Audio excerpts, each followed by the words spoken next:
Hello and welcome to the brand new, rebranded Rouse Roach podcast called Absolute Scenes. Yes. That's the name of the podcast. How do you feel about that, Billy? Oh, amazing. Absolutely brilliant. It's Absolute Scenes, isn't it? I couldn't think of anything better. Yeah, so Literally. The reason why it's called Absolute Scenes is because over the last couple of months, that's all I can ever say to anything good. I don't know where it came from. I think it might be the Tailenders podcast with Greg James and Felix White and Jimmy Anderson. They describe everything as being scenes, but now it's seeped very much into my daily life. Yeah, and I love it. It's absolutely and it's relevant. We are with the podcast being pretty sport related. It is said quite a few times. I think, especially I know we say it down here. I think in Wales. I'd like to think we do. People will. Well, when you hear people say it now, you'll know that it's because of us. Obviously, it's because of us. Yeah. So what I thought we'd start each week with, Billy, is that we'll talk about our scenes of the week. Scenes of the week. We need a jingle now. So, Billy, tell us your story for your scene of the week. So, as you just sprung it on me literally 2 minutes ago. Well, I chose it for you as well. So. Yeah, literally Tom's creative mind. This is how it works. So this weekend, I went to watch Chelsea play Burnley, as I tweeted out for all of you followers on Twitter, which I don't know what the name of our Twitter handle is. It's still at Rouse Roach Pod at the moment, but it will change. It will change. It's my birthday now at the end of the month, and I normally try and go and watch Chelsea at some point throughout the year. And my father decided to surprise me with tickets for the week game just gone, which Chelsea won 3-0 quite comfortably. But I know I came up to see you towards the start of the season, and Wolves were playing Burnley, and I think there was a VAR, there was a penalty, wasn't there? I think. Yeah, right at the very end. Yeah. Which, to be brutally honest, I didn't really care about because I wasn't really invested in the result. But there was, I think, VAR was involved in every goal on the weekend. But all the decisions were correct, so it didn't. But VAR checked them all, so we were all celebrating, or Burnley scored, which was then disallowed for offside, which was flagged offside, and then they checked it. So obviously Burnley were going crazy, and we were all going, great, here we go, we're going to lose another home game. And then it was ruled out for offside, and then the penalty decision and stuff like that. So actually experiencing VAR in the way that you've been complaining about it, I was there going, oh, for God's sakes. I was fed up after for one game, so I can understand why the lack of communications. Because where we were sat in Stamford Bridge as well, we couldn't actually see. We had to duck down to see the monitor. So we pretty much guessed it was VAR every time it was a goal, because we didn't have any. I don't think there was any decisions where it was like a free kick and then they were looking for a red card. So we were like, they're checking it for VAR. But that anticipation of being like, are they going to rule it out or what? Yeah, well, that's why I've stopped going to as many away games this season, is because the first game of the season where we had a goal disallowed against Leicester, and then there's been a couple of times recently, the Liverpool game in particular, where without VAR we've won that game because their goal got disallowed on field and ours got given on field. Spoiling the, for want of a better word, scenes in the away end. And I know that a friend of the show, Harry Mansell, has actually stormed out of the ground a couple of times. The Manchester City game, he watched the second half from the front of from underneath the stand. Yeah. He left the ground at one point, but they did actually let him back in. Yeah. And then the Liverpool game, half time, he went underneath into the concourse, and I don't know whether he came back out or not.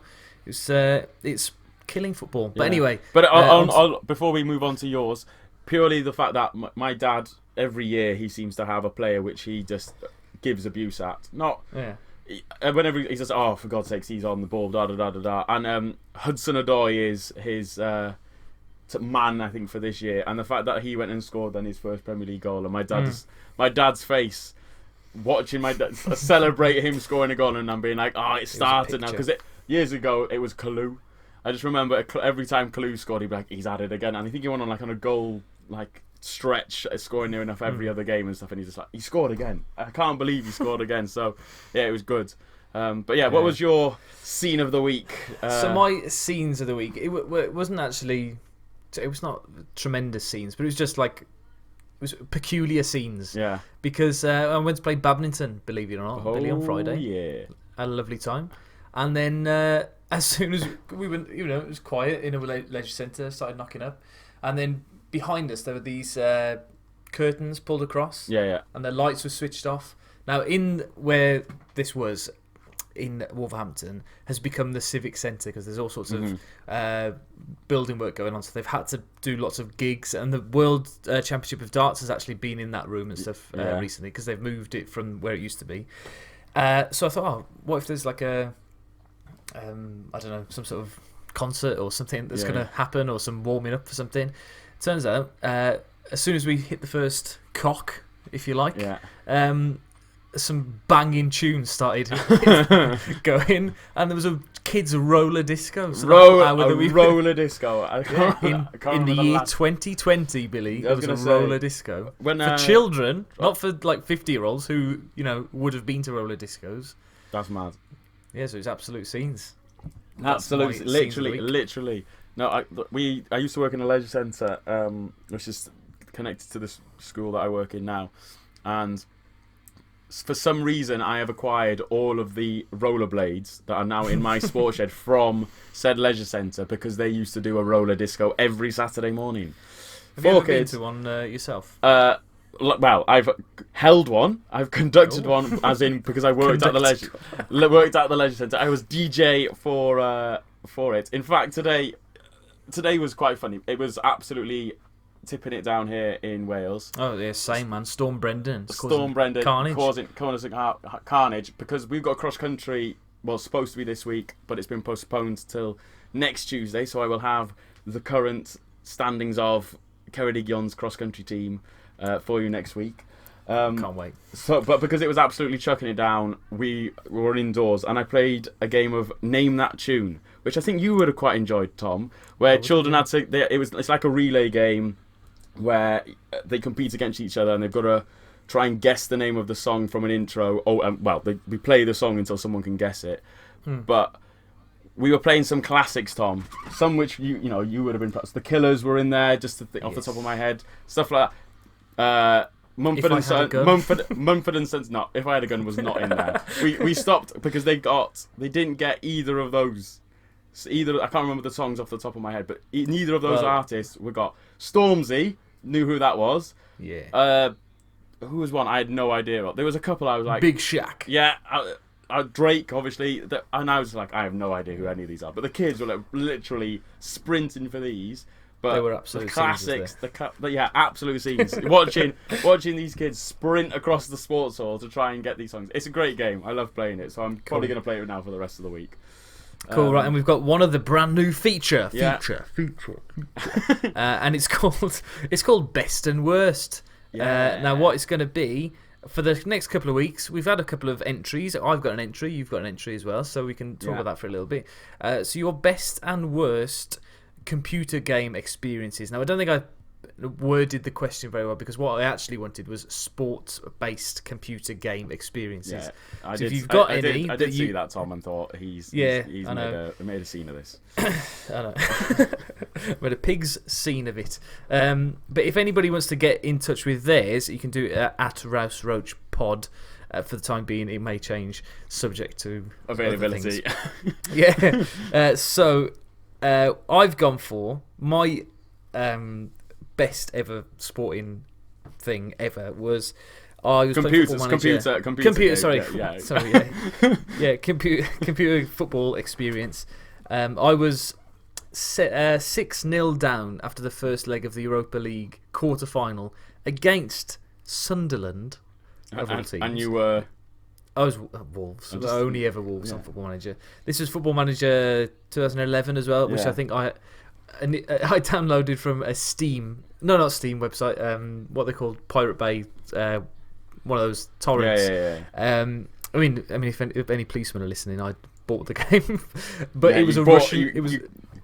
It was a Russian version of the game. So so remember when I downloaded it, I had to go onto Google Translate and search for the word settings and preferences and language and English, because obviously Russian is not the normal Latin alphabet that we use. Yeah. But anyway, I was 6-0 down after the first leg, away from home, brought them back to the Molineux, all-out attack, overload, just all the strikers on the pitch, and somehow we managed to win 7-0. Fantastic. Yeah. Well, they're absolute Crazy. scenes, Tom. They were, oh man, there were scenes all night. So, Billy, what's yours? Mine, we both, we've mentioned it previously on a podcast as well, about us both doing the challenge of getting Burton Albion to the peak, the pinnacle of European football from League 2, I think they must have been at the time, because that was the lowest on FIFA. You were doing it on Football Manager, and I was doing it on FIFA 12. It was in third year of uni, I think. So I managed to get them to the Champions League final.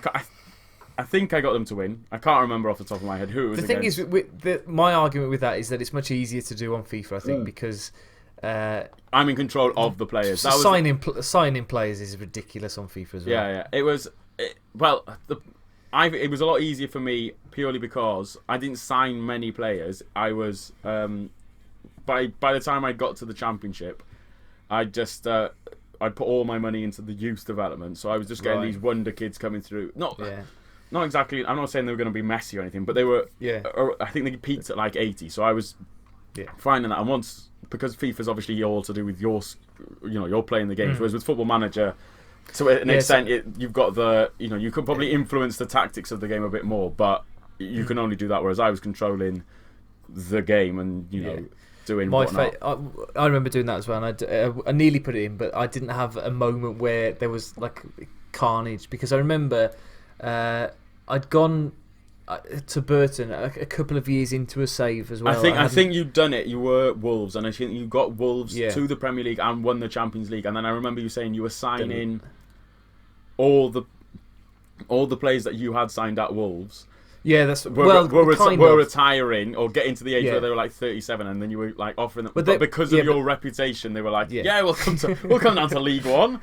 It was. But yeah, it wasn't as cheating as that. But there was a few of the younger players who I hadn't really given a go at Wolves or from their academy and stuff like that came. But one player that sticks out in my mind from that save was David McGoldrick. Yeah. And that's why I love that he's in the Premier League now for Sheffield United. Because it was around about now, I'd say, it was that it took me until the game. It was about 2020. It took me 9 years or so. Yeah. And David McGoldrick was banging in the goals for Burton Albion with Nigel Reo-Coker in midfield. But I know your worst. We've already discussed your worst moment, because I couldn't think of. I was trying to think of there's not really many I can think of off the top of my head. I've had probably a few, because I haven't played FIFA since leaving university much. So like when I came up the other day, I was playing one of those. The new features are the mystery ball. And just getting really. The mystery ball was fine. It was the other one. What was Volta? No, where we had to get it into the box. Oh, the possession one. I absolutely hated that one, because I've never been very good at keeping possession on those games. I remember frustrating people just by shutting them out. And your worst moment, in my opinion, typifies that. But me being Accrington Stanley and you being Spain, and me winning 1-0 on a counter-attack goal, and then you just peppering my goal for the rest of the game, and somehow managing to keep you up. But you had all the possession. But yeah, the other week when I think you were literally scoring it could have been 12-0 by the end of it, purely because of how the game works, and I was just like, I can't even get it up to one goal, let alone things. But yeah. But I've stolen your thunder there for your worst moment. But yeah, that's all right. I don't want to go over it again. It still brings me heartbreak. So a couple of responses from our listeners, and I can say listeners because there was 2 different people that responded. Whoop, whoop. So Andy Gorton said that me and my friend have done a number of co-op FIFA career modes over the years. FIFA 2016 took Portsmouth from League 2 to the Champions League and the Premier League. Champions League semi-final, 3-0 down to Real Madrid, came back to win 4-3, and he uses the terms absolute scenes in the living room. Love it. Harry Mansell then got back to us as well. His best, this is where my vagueness of the question falls down, but he does save himself as well. Sorry, saved me. Yeah. So he says GTA San Andreas, when he was in middle school at the time, and everyone would come in the next day saying how far they'd got in the game, etc. I don't think that happens anymore, because everybody's playing Fortnite over and over again. It's the same. You do have the sort of squad things, and the kids talk about, oh, you're going to be in my squad tonight a little bit, but there's nobody's progressing through something, or can you help me with this level or whatever like that. That doesn't happen anymore, does it? No. And then His worst moment, he says, Call of Duty Modern Warfare 3. He used to love playing Black Ops, then it ruined when you could just jump miles. I mean, that means nothing to me. Do you understand that, Billy? Nothing. No? Okay, cool.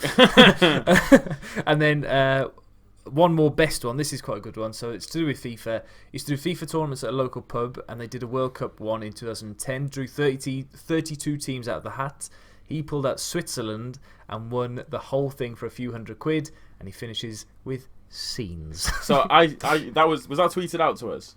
That was tweeted to us. So I saw that, but because I'm currently organising a trip to Italy for the summer with the school football team and hockey team, and I saw that and I was like, that's because I've got to do various fundraisers, and I was thinking that's a very good idea. I might try and do that, especially because Sport Relief's coming up, so I might see if I can organise doing some sort of lunchtime tournament or something like that. But great, thanks for that idea. I'm going to steal it. If you've got any more suggestions, then please do let us know at Rouse Roach Pod, or in the comments section if you're watching this on YouTube, or from hopefully very soon. I've already changed the name of it, Billy, but we're going to have our own YouTube channel. I was going to ask, did we manage to sort it? Yeah, it's what used to be. It used to be called FC Rouse, which is my name, and I used to just put random stuff on there. That's all still on there, but under the name Absolute Scenes Pod. So if you want to have a look at some of that, and I'll give you the password, Billy, and you can put up little things and whatever. Because I know we said we had mentioned it off air last week, and it's a shame really, because we said about maybe putting up stuff if we went. Well, you obviously go quite regularly to games, so you might not do it. But if I went to a game and then typically off literally the next couple of days after I got tickets to Chelsea, and I was like, great. Perfect, I could have done this. But anyway. So, as part of the new Absolute Scenes rebrand of this podcast, we are going to be talking every second month about our experiences of university. We're starting off this week, or this month, sorry, with Billy. And then next month it'll be me. And then we're going to go and speak to all of our friends, as it's 10 years since we've left university. So it'd be nice to sort of reminisce about some of those memories, and then maybe join all together to have a little conversation at the end of the year to just have a real big reminisce, maybe in Carmarthen at Trinity, where we went to university. So, Billy, let's start off by asking you why you selected Carmarthen. Of all places in the world, why Carmarthen? Why did I drop a pin on Carmarthen? So, originally I wasn't going to go to Carmarthen. I was looking at various other universities doing sports science, but as a result of me taking on more coaching in school, and helping out the PE department with the coaching and introducing basketball and helping out with the football and stuff like that. My grades started to suffer, but in the coaching experience that I gained actually helped me get into Carmarthen. So I actually, after me sitting my examinations for, I did maths, chemistry and sports. So after sitting my exams in the summer, my final exams, didn't think they went too well, so I went to see the PE teacher and said, look, I don't think I'm going to get the grades that I need to go and do sports science. Rather than wait and get my results on results day and then go through clearing, I was trying to get ahead of the game. So he said, why don't you look at going to Carmarthen and doing the PE course there, because it was actually called physical education, and what was my end goal, to be a PE teacher, stuff like that. So I went to an interview and / an open day sort of thing.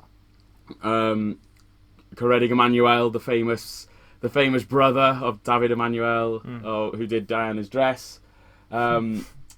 He said, look, if you get X, Y, and Z in your grades, you'll be able to come. And then that's how I ended up at Carmarthen. I rejected everything else, got offered a place there, and to be honest, probably one of the looking back now, it might at the time it was scary, because obviously you rejecting your first and second choice in all those 5 universities, which you probably spent a year thinking about, to go on a whim to go, do you know what, I'll go to Carmarthen. But yeah, that's how I ended up at Carmarthen. Obviously, it's the nearest McDonald's to me. to Cardigan. That's when people ask where I live. If Carmarthen's about an hour away, that's the closest McDonald's to me. That's mad. Which, I know compared to you, it's probably a 5-minute walk from your house, isn't it? It actually is, yeah. That's I think less than that even. So, was there no part of you that wanted to go to like a big city, having grown up in tiny little Cardigan? Yeah. So, I haven't lived. Well, I've lived in Cardigan the majority of my life. We moved from Burnley when I was 4. So I used to regularly go back to Burnley, which in comparison is huge. I think I think it is classed as a city now. Yeah, I think it's a little bit like Wolverhampton, isn't it? Like, they've got because they've got a university. That I think that's what makes it changes it or something like that. Yeah.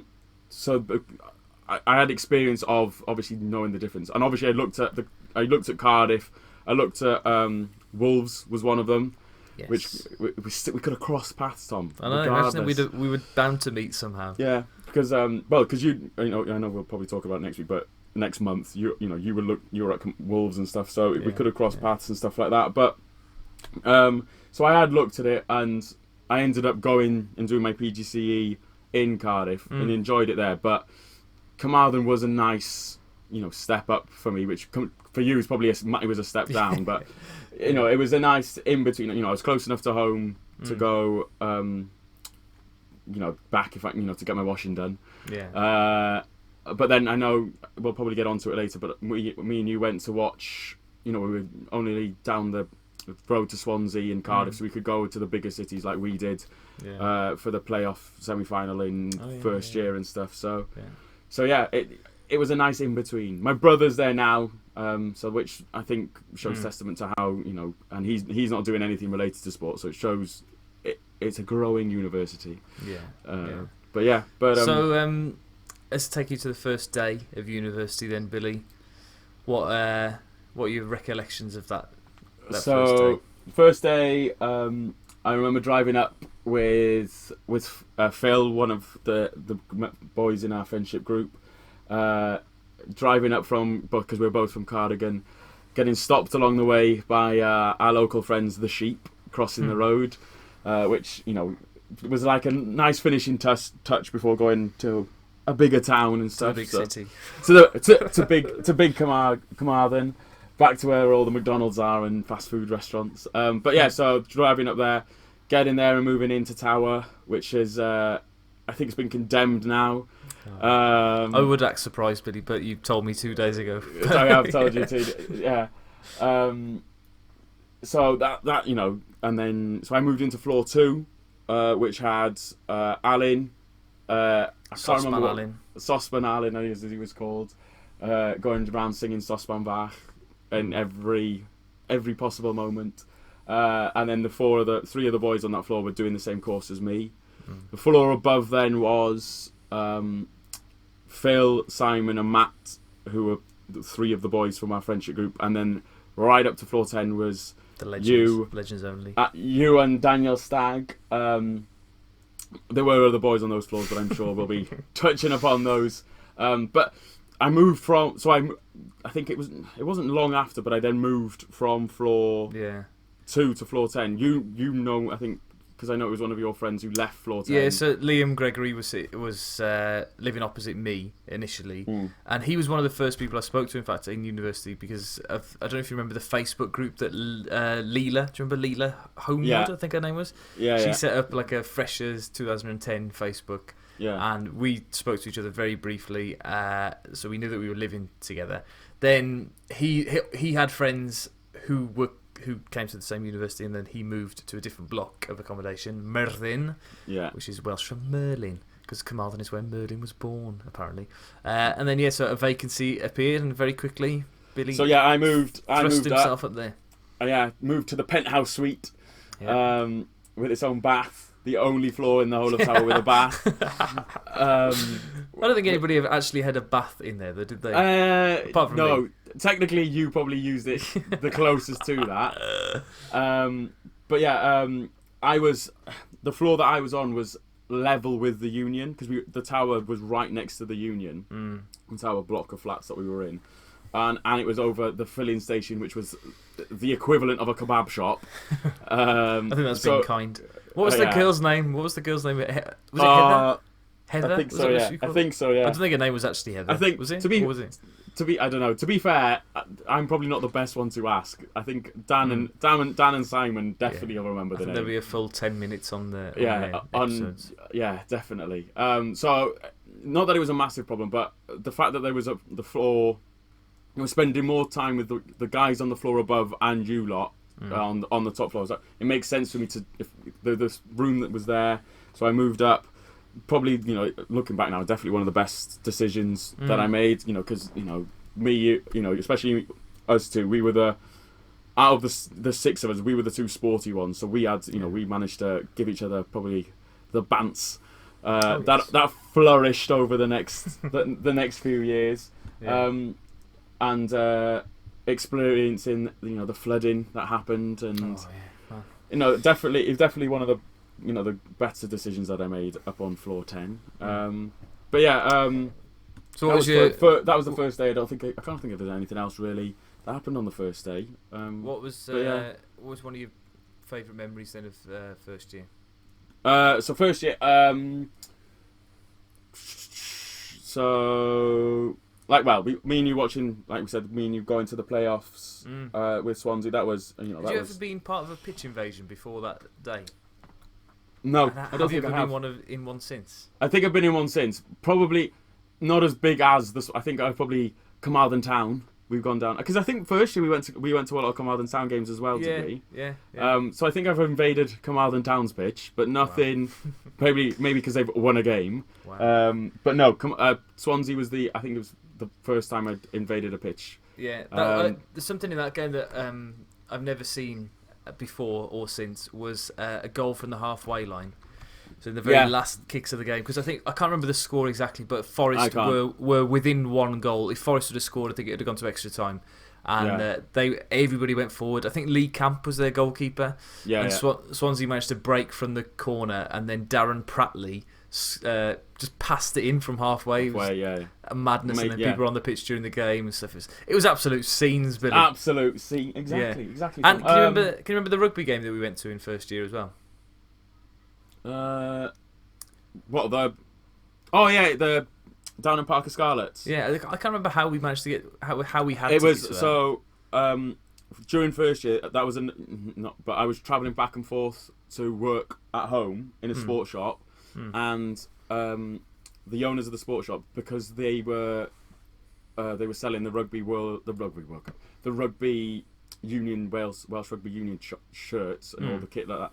They were given tickets as part of being one of the small shops which sell it. So we'd been given tickets. I think they got 4 tickets. So there was me, you, Dorian, and I think maybe his wife or maybe one of his children came with us, or his brother. But yeah, that's how it was. Was it the Scarlets versus the Blues? I think I would have guessed the Blues. Yeah, it was definitely. I think it was the Blues purely because Dorian is a Blues fan. So I think. That's more. I think he'd have gone to any game, but I think I remember winding him up about the Blues. But yes, we did that. So, that's probably that experience. The video diaries, they were. I think they're probably the highlight of the whole of uni. I didn't realise until, and just spoiler alert for anybody listening, Billy did tweet out that we've already had this conversation. Yeah. But Billy forgot to press record on his thing. Can you just double check, Billy, that you are recording now? Yeah, I am recording. I am. I've got Audacity. I think last time my laptop, because we had problems with Skype as well. Yeah. I think the fact that I've got Skype on, it keeps my laptop not falling asleep, and I just assumed that when we went to phone call that it would carry on. Would carry on, but anyway. So anyway, I didn't realise until you said the other day, and I haven't gone back to check, but you said that you weren't in many of them because you tended to be behind the camera, and I'd completely forgotten that. Yeah, so the majority, like I said, just explain for the listeners as well what the video diaries were. So I'm trying to remember. I can't remember the actual order they rented, but I think one of the first ones we did was involved us asking. Soccer AM did a feature, didn't they, where they were asking your teammates, and we all asked the same sort of questions. Yeah. So it was like almost like a get to know you and sort of stuff like that. And I think the original idea was you were just gonna capture moments. It was more like a vlog sort of thing for you. Yeah. So I think the original idea was you asked me to record it just so I could be behind the camera pushing start and stop for you to do stuff, and then it changed into all of us doing stuff. I think there was the sprinkler was one of them. So it was basically us just doing random like random moments. Stuff now would probably go on TikTok or some other form of. That's what I've thought media. recently. Is that obviously now I do YouTube, but I think they probably did go on YouTube initially. Those videos.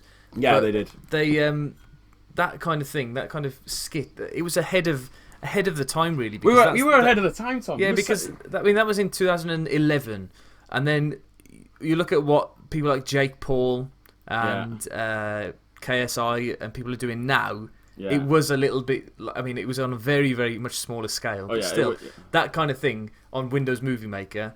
Yeah. In Carmarthen is what Jake Paul was doing in a forest in Japan with Adobe Premiere Pro or whatever he uses. Yeah. But no, it was just us lot having a laugh basically, and like there was, I think one of them. There was you and Simon and Matt. I think recreated George Elokobi's goal against Man United. It was you, did he? Oh, it was me. That was one of probably my first appearances. Crossing the ball in and you headering it past Simon. Yeah. But yeah, and it's just random stuff like that. Jenny, there was like an apology video where we had one of the girls apologise, which we'll probably talk about if we did manage to get her on the podcast. And you lot, her just being as stone faced as she possibly could of reading this apology, and then all of you guys just mucking around behind her. That video was probably my favourite to video because I obviously could see what the camera would have seen, and you lot and Jenny breaking down every single time you lot just tried to do something funny. The TV adverts we recreated, various opening credits or the theme songs of various shows. That was my starring performance as a little. Well, there was two in that actually. Little Billy, where Daniel Stagg did his amazing voiceover Little Britain, or in the style of Little Britain, and 2.5 Men, where I didn't realise how amazing that was again until I watched it recently. It was very fun. So that we did Scrubs, we did there was a load of other ones. Those, and then we did a lip dub. The lip dub might have been actually one of the first ones we did. No, that was one of the last ones that we did. What was the song? I can't remember off the top of my head. More Than a Feeling. More Than a Feeling by Boston. Yeah. So it was just random stuff. We got a bit. I think after we'd done the first series in quotation marks, we got a bit optimistic and we were like, oh, we're gonna redo. We're gonna remake Star Wars on a low budget, which people have done. Yeah. Since. Again. Yeah. So we'd done all these. Cast all these things, and I remember we actually filmed a scene. I can't remember if it was. I'm sure you put it in either in the bonus credits because you made us all a DVD with all these bonus features and stuff like that, or outtakes and stuff of us running up the one of the multi-story car parks in Carmarthen with my car. I'd had to have a courtesy car, Not Millennium. We called it the Millennium Scenic. And you running, pretending to be Chewbacca, and giving the growl. It was just It was definitely the. Hopefully, I know I said on Tuesday that if we get to a million subscribers, we'll release them and stuff like that. But if people do want to see them, maybe one day I'll put. We could do it. Yeah, especially I think personally the TV advert and the lip dub, they're they're my favourite of the two. And they took ages to edit as well. I mean, to be fair, especially hours and hours. the Scrubs one. The Scrubs one is definitely one of my favourite ones. Those of you who haven't seen the opening credits of Scrubs, it's basically a load of doctors just walking around this room and clipping stuff up, but it cuts out and they change positions and stuff. Yeah, the camera is one smooth motion, but the doctors are always changing. And you've obviously edited that. The others, no, not that they were, but that in itself showed how where your passion truly lied, Tom. Yes. Edit it, video edit. But first, I'm trying to think if there's anything else. I think you said the other day about the last day or the last day that we were all together. Last day we were all together. We had a photo all outside the Union together, which you said yesterday that you'd forgotten about. I think I must be on it though. I haven't. Yeah, I haven't checked either. We should have really checked before, seeing as we didn't think. But that was a really nice moment. Another thing, I think first year more so than I don't think we did it much second and third year. We did loads of fancy dress. To go into the Union because obviously they were doing the theme nights and we were dressing up quite a bit as well and stuff and. That was enjoyable because we were doing all these different, going out fancy dress and stuff and St. Patrick's Day and all that stuff. That it was great and stuff. But first year was definitely it was where we all found our friendships. Yeah. To sound as corny as it sounds, but it was great that I think we were lucky because we got quite close in first year, and I think the video diaries massively helped it. I remember the first episode now. The start of the first episode is Daniel Stagg's surprise birthday. Because it was, I think you put out the other day, didn't you, that it was somebody put it like on a memory, WhatsApp, on a memory sort of thing, and so that was, I know that was part of it. But yeah, first year was so then was good. Second year was the first year that we're all living together, all the boys living together, and then the girls in a different flat as well. So how do you think that was different to first year? So we actually should mention, because I don't know, we obviously know this, but of our friendship group, there was me, you, and Ruth. Out of is there 9 of us, 10 of us, off the top of there was us 3 who did different degrees, whereas everyone else did a teaching degree. So we had no work to do, and we had no work to do, and everyone had loads to do. But then there was us, me. How many is it? 6 boys who lived in Noakes at one of the bottom floors, and then the girls, the 4 of them, because Beth, I think, lived with them as well. Second year, lived on a floor above. So there was discussions of whether or not we were going to try and all live together in a house, and then we decided not to. And then the reason we had the problem was there were blocks of 8 with the flats, right? And there was obviously 10 of us, so it was a case of how do we divide it up and da da da. So in the end, we decided boys and girls, which I think worked. Yeah, and we adopted 2 new people.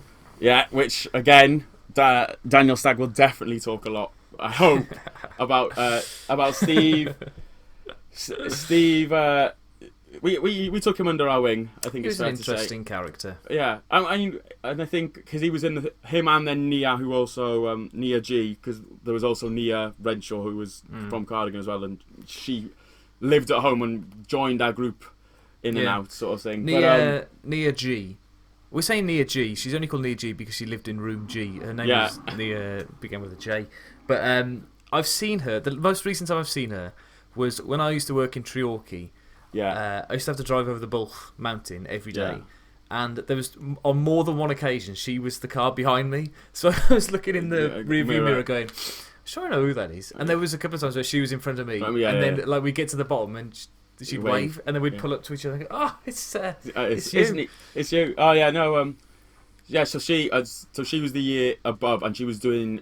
So Steve was doing the same course as you, and Nia was doing the same course as the boys and Jenny and Amy. So it was almost like, this is what's to come. Steve being in his room most of the time doing not a lot of work, and then Nia just frantically going around. It was almost as though Nia asked me my favourite question ever. She had to fill in she was a Welsh speaker, which is where the problem came from, but she had to fill in some form for something, and one of the questions was asking her about her sexuality or something like that. And she was a straight woman, and she came to me and she said, Tom, am I a heterosexual?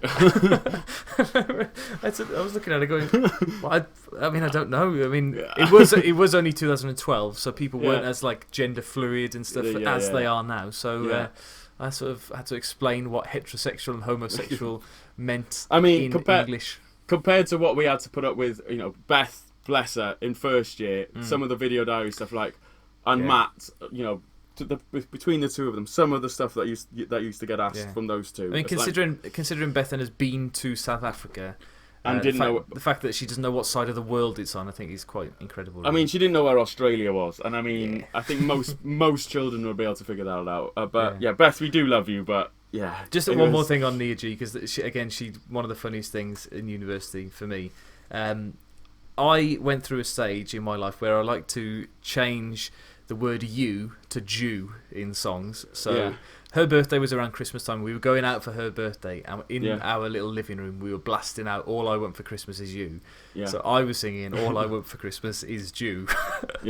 Or Jews. And she came in and she said, were you just singing All I Want for Christmas Is Jews? And I went, yeah. And she went, I found that really offensive. I'm a Jew, and I've never crapped myself so much in my life. And then she came back in seconds later and we went, nah, I'm only joking. Absolute top pants. was going to say that's probably one of the few times someone's actually got one over you, Tom, because more often than not, you aren't very apologetic No. for your actions. Yeah, no, and there's a couple of times in that second year where I was not very nice to Steve, but I think alcohol could be to blame. But anyway, we'll get on to we'll talk about that next time because there's a couple of questions I want to ask you about that. But it's with second year as well. So the flat, as I said, was built of 8. So in one half, so it was normally 4 rooms, then the living room and the kitchen, and then 4 other rooms. So in one half, it was Steve, Nia, Matt, and Dan. Matt was going home to do his placements, and then in the other half was me, you, Phil, and Simon. And like I said, in year 1, me and you, I think, got pretty close because we lived opposite each other, and the same happened then second year with me and Simon living opposite each other, and we were right on the end of the block of the flats as well. So we were near enough the entrance which everyone came through. But I remember at the start of the year that the way you can move around your rooms, pretty limited furniture, and the wardrobe was fixed, so you couldn't move that. So it was we all had our rooms facing one way or another way, or another. There wasn't pretty much room for expressing yourself. But I remember having my TV, so you walk through the door and you could stand by my door and see what was on the television. And in Simon's room, he had his bed where my TV would have been in his room. And I remember just randomly playing FIFA as me and you. Well, I played FIFA, you playing Football Manager. That's how we spent most of our days. Yeah. And all of a sudden, my telly just kept turning off, and I thought there was a problem with my TV. It was only weeks into second year that I realised that it was Simon. We had the same TV, and he kept flicking it off. So that was one of the first funniest things that happened with me second year. But then I also moved it to then match Simon's room, and he'd still then come in and turn it off, constantly throughout second year. So that was, and then we were talking about doing the video diaries or carrying them on. Yeah. It didn't because of everyone's placements and stuff. I don't think it happened. No. But one idea that me and Simon had come up is we would do challenges and rebrand it as super fat versus super skinny, which at the time was hilarious because Simon was short and stout, and I was long and skinny. Like a teapot. Literally. But yeah. Nice to say. Simon loves the banter. Simon has got... I remember Dan telling me, and we'll ask him about this, he just said in the staff room one day, if I wanted to be slim, I would be. And he lost 5 or 6 stones, something like that. Just, and he has been slim, but he just likes eating food, and that's fine. Yeah, no, Simon, it's similar in a similar fashion to what I think you do, Tom. He was sick and tired of all his colleagues complaining about being on diets and things like that, and coming in and being like, "Oh, I've got to eat this salad, da da da da da." And Simon just turned around and went, "Oh, stop moaning. It's easy. All you've got to do is do this." And they're like, "All right, prove it." So then he went and did it for I think he did it for they must have been doing it for half a term. So he did it for half a term, and then after that he was just like, "Right, done it, proved it," and just he's happy and stuff like that, But yeah, I didn't want you fat shaming anybody on my on your podcast. Yeah. Nah, Simon's not fat. He's not. He's just we just boned. Just big. No. Yeah, big boned. But yeah, I'm trying to think of second year also was when one of the other things, Chelsea won the Champions League, as I try and get it in every single time. But the semi-final, I watched that at uni, which is where Torres scored the orgasmic goal. And I know we've already spoken about it, but you were obviously on peak bants mode on that one, because literally just berating me the whole way through, because Terry got sent off. Yeah. And I think they went 1-0 up, didn't they? I think they won. I think Barcelona went 1-0 up, and then Ramirez went and lobbed Valdez just before half time. So obviously when Barcelona were 1-0 down and Terry had been sent off, I was just there like, "Oh, this is it. We're gonna lose again." Yeah. In reality, I actually knew at the moment that John Terry got sent off that you would go through, because it's just the kind of thing that happens with football where the odds are stacked against you. You just know, well, Chelsea have got. Well, that throughout that throughout that season, that whole campaign we had done. But then I went home to watch the final with my family, with my brother and my dad. And I remember coming back or one of you guys texting when it went to penalty saying, "If you lose this, we're going to plaster your wall with loads of newspaper articles and stuff." But then when I came back the next day when Chelsea won, I just had one little clip in. So I thought, there we are. Obviously, they'd have just ruined me if we'd have lost. Yeah. But yeah, I don't think there was much second year. Our friendship group expanded second year as well. Yeah. Because loads of people were coming up. I think Simon's friend Becky'd come down. Simon's wife, girlfriend at the time, she'd come down a lot first year. But then more of his friends came down second year. Loads of Dan's friends come down. Rhiannon joined our group. I'm trying to think if there's anyone else who I'm forgetting off the top of my head.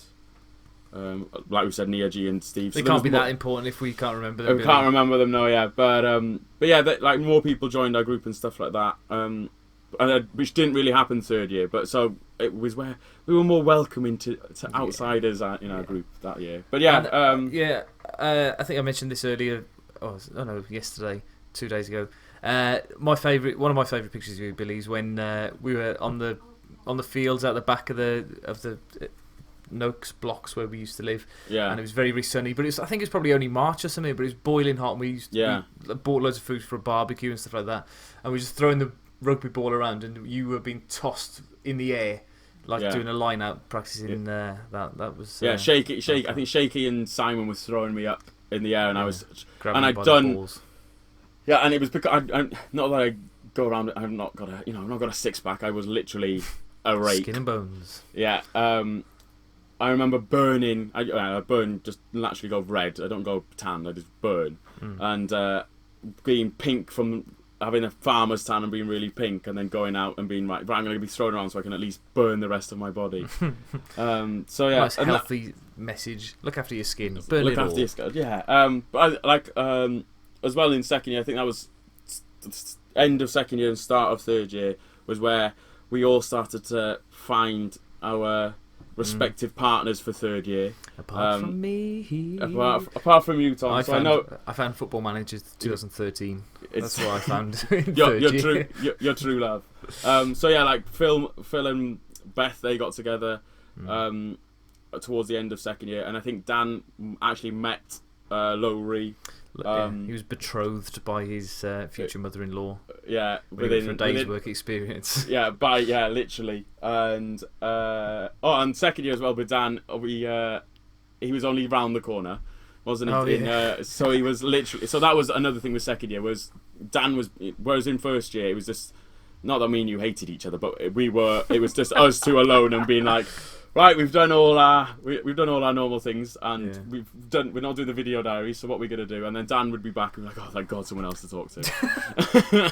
Cheers, Billy. We should have done a YouTube channel or something. Then we'd have been world famous by now. We should have spent that time wiser, but never mind. Right, so going into our last year at university then. Yeah. And we're running a little bit short on time now. Another 10 minutes or so. Yeah.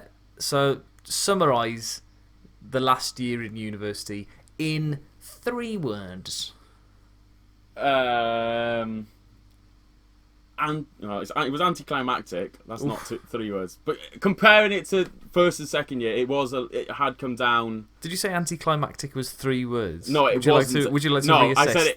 I said it was. Sorry. It's not 3 words. Oh, but I think that sums it up. Up purely because first year and second year was such a high, and then third year because, like I mentioned, I'd got with my partner at the time. Eventually, you got with yours. At the very, very end. Very end. Timed it perfectly, I'd say. Simon, I think, was going back to do his placements again. Whereas the second year, I think he stopped on campus. Dan got with Lowry. Phil was with Beth at the time, so we were spending a lot more time with our respective partners.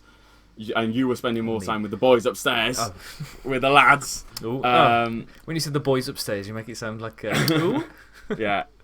So we weren't, not that we weren't spending as much time with each other, and obviously third year is a lot more stressful, because obviously you've got dissertations and stuff. That was one of my highlights as well. You've got to get Burton to the Premier League. It's just those kind of pressures. Yeah, well, those 2 things. Me and you racing each other to try and get Burton to win the Champions League. Me on FIFA, you on Football Manager. Yeah. And I know you. I'm not going to spend too much time on it, but FIFA, we've spoke about it a few times. FIFA was obviously a lot more easier for me because I was obviously controlling all the players. You had a lot more input tactically. Billy, I think we mentioned this at the beginning of the podcast. The podcast, anyway. So yeah. Yeah. We had that, and then my dissertation where I had you guys starving yourself from the night before, and then coming and doing me getting you to run on a treadmill for. I think it was like 20 minutes. Yeah. Then so you were testing different drinks. Different fluids. Having to do it and having to drink the coconut water. I can't even look at coconut water now without heaving. It is whoever drinks that. Yeah. It must be some sort of freak. So the uni had paid for all the drinks and stuff, and I had loads of surplus left over, and I was like, right guys, we've got, because I did Lucozade water and coconut water, and I was like, right, look guys, you can take whatever you want. And Bradley literally took up, I think, about because it was a proper big, like the wholesale packs. He took a whole one of them because he was the only one out of all of us who liked drinking it. God.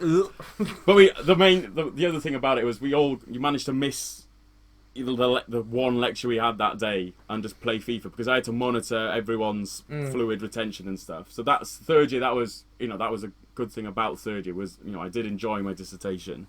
But yeah, it was just. My nerd, yeah, no, it was good. I think you enjoyed doing it as much, as well. Yeah. It was, but no, yeah, it wasn't. Not that it wasn't. Comparing it to year 1 and year 2, third year wasn't as good. But one of the other things I remember driving off last day, blaring your favourite song, "If I Had a Gun." I think that sums up. We haven't mentioned that this time. When we recorded this the other day, when I recorded this the other day, we did mention the song "If I Had a Gun" a few times, and I didn't realise. Tell me what you thought about "If I Had a Gun." So because it was written by Noel Gallagher, and obviously they'd broken up, and not many of us kept tracks as much as you did. So I think pretty much as soon as it was released, you were playing it, and you like to play this like. Instead of listening to the songs on the radio or on your laptop and stuff, you'd play them instead.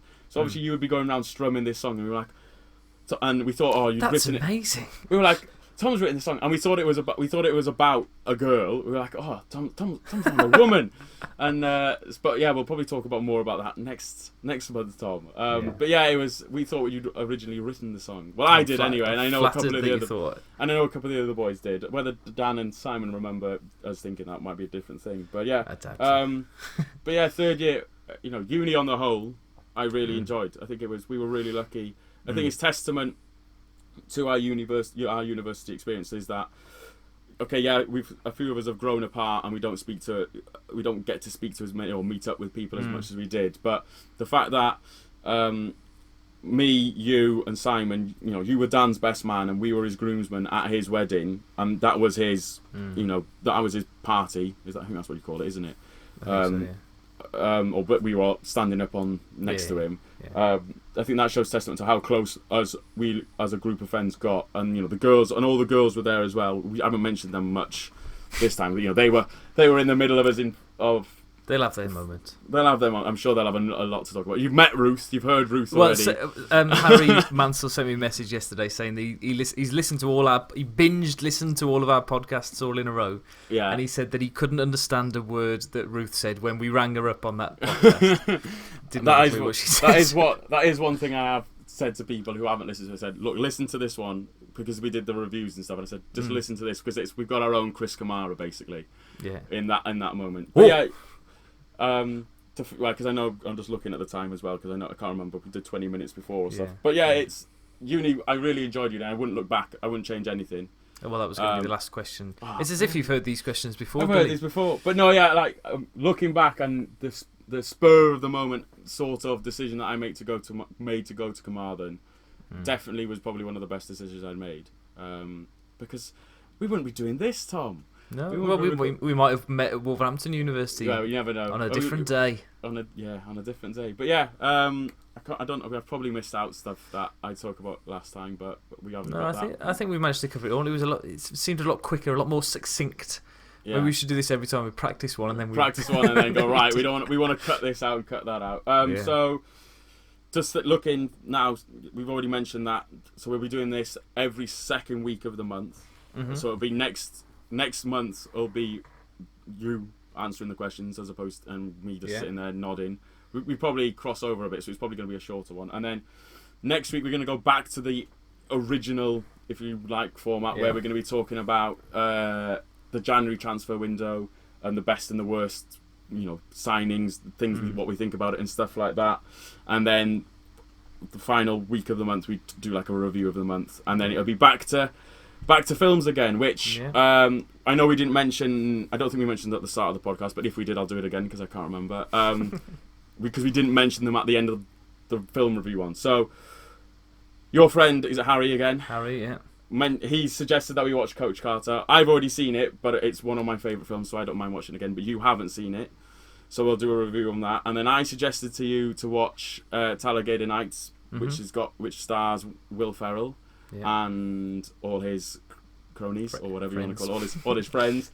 And you've suggested The Edge, which is on Amazon Prime. Yeah, and I know cricket documentary. So we've actually got a biopic, a documentary, and an absolute bonkers film with Will Ferrell in. So we've got a good variety. So that'll be the first week of February. So it gives you time if you want to watch them before to compare your notes. And give them a rating as well. And if you do want to let us know your thoughts or any suggestions for the podcast, we now have a brand new Twitter handle as of last night. So it's probably different to the handle that I gave out at the beginning of the podcast. Yeah. But it's at Scenes Podcast, because this now is called the Absolute Scenes Podcast. Yeah. And I don't think that anybody else has got that name, Absolute Scenes, for a podcast. So when we're world famous and have T-shirts and everything. Yeah. Now we're cooking. So thank you very much for that, Billy. Thank you for sharing your thoughts, feelings, and emotions on university. And I hope everybody else has enjoyed it. And hopefully, maybe it's inspired somebody to go to university, or maybe to go to Trinity instead of, I don't know, Oxford or Cambridge. Definitely. Oh yeah, you definitely go there. Definitely. Trinity College Carmarthen rather than Trinity College Cambridge. Anyway, Thank you very much, everybody. Thank you, guys. Bye. Bye. Yeah, I can see it's recorded.